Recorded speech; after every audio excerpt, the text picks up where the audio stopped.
করো তোলো। আলুটাকে জল দিয়ে হলুদ দিয়ে ভাপিয়ে নিচ্ছি। এদিকে আলুটা হালকা সিদ্ধ করে নিচ্ছি, নিয়ে এবার ভাজবো। তো হালকা আমার সিদ্ধ হয়ে গেছে। বিরিয়ানির জন্যে পেঁয়াজটা বেটে নেবো, এর সাথে দেবো আদা কুচোনো। তো আমি এখানে আদা কুচোনো দিয়েছি, দিয়ে দেবো রসুন কুচি। তো এবারে দিয়ে দেবো, রসুনটা দেওয়া হয়ে গেলে শুকনো লঙ্কা দেবো, শুকনো লঙ্কা।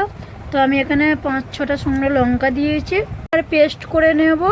তো বাটা হয়ে এখানে পেস্ট তৈরি হয়ে গেছে। আমি সাদা তেল ব্যবহার করছি বিরিয়ানির জন্য। তো প্রথমে সাদা তেলটা দিচ্ছি। এখানে বেস্তা করার জন্য পেঁয়াজটাকে ভেজে নেব,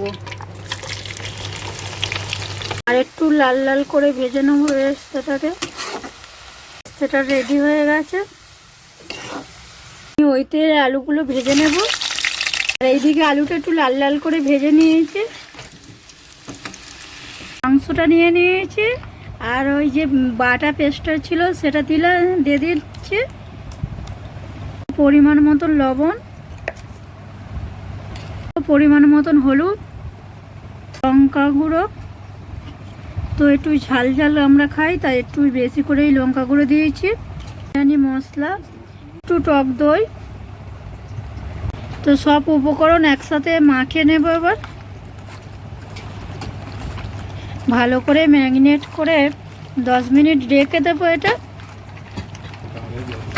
নিয়েছি, এবার 10 মিনিট রেস্টে রেখে দেবো। এবার মাংসটা দিয়ে দেবো। এবারে নেড়ে চেড়ে নেবো, নেড়ে চেড়ে ভালো করে কষিয়ে নেবো মাংসটাকে। মধ্যে জিরে গুঁড়ো ধনে গুঁড়োটা অ্যাড করে দিলাম। এটাকে নেড়ে চেড়ে কষিয়ে নেব।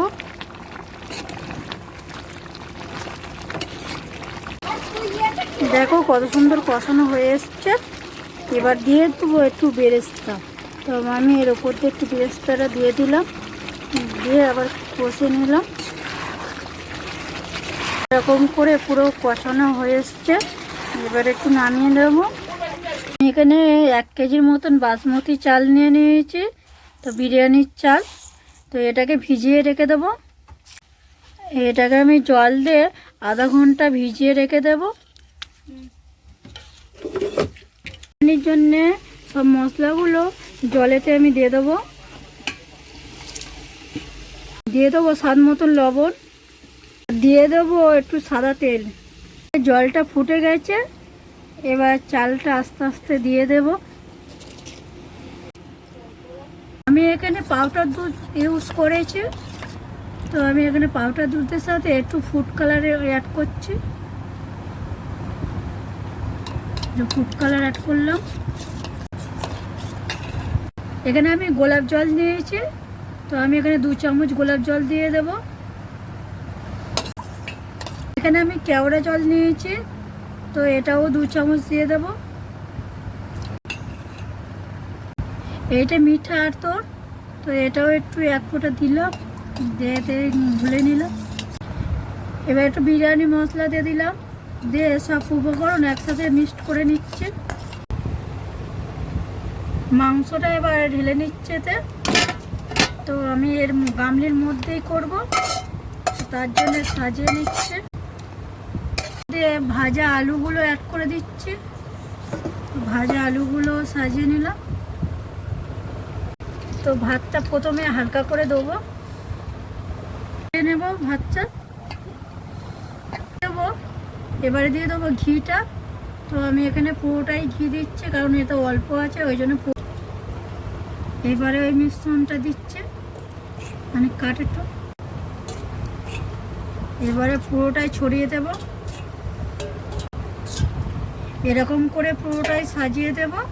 তো পুরো মিশ্রণটাই আমি এর মধ্যে দিয়ে দেবো অ্যাড করে। বেরেস্তাটা করে রেখেছি, এই বেরেস্তাটা ছড়িয়ে দেবো। এবার পুরোটাই আমি ছড়িয়ে দিলাম। এবারে দিয়ে দেবো বিরিয়ানি মশলা। তো বিরিয়ানি মশলাটাও অ্যাড করে দিলাম আমি এখানে। হাত দিয়ে দেবো, দিয়ে ঢাকা দিয়ে দেবো। এটা জল দিয়ে এটা হালকা আছে দম দেবো আধ ঘন্টা। তো বন্ধুরা দেখো দমে দিয়েছিলাম, এই নামিয়ে নিচ্ছে। আর কত সুন্দর ঝরঝরে হয়েছে দেখো, বুঝতেই পারছো দেখে কত সুন্দর ঝরঝরে হয়েছে বিরিয়ানিটা। কত সুন্দর ঝরঝরে হয়েছে না? হুম